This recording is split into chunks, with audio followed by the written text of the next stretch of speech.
biz əvvəldən məlumat alsaydıq ki, çayı maşından keçəndə maşın ilişir ora, tutaq ki, maşını saxlayıb keçərdik kimi ki, elə olmuşdu. Maşını saxladıq, keçdik. Adam 2 gün əvvəldən deyib ki, kəndə gələndə maşın var. Axırıncı hissədə maşın keçməyəcək ya.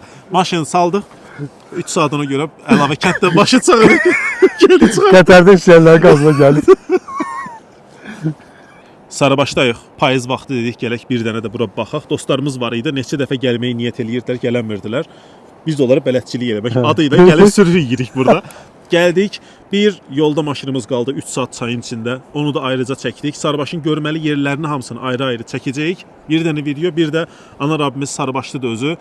O da kənd haqqında ən çox soruşulan sualları ona verdik. O da suallara cavab verdi. Onu da ayrıca video olaraq yaxın zamanlarda YouTube kanalımızda görəcəksiniz. Sarıbaşla əlaqəli məsələlərdən ötürü də Instagramda və YouTube'da da videonun açıqlama hissəsində abinin nömrəsini qoyacağam.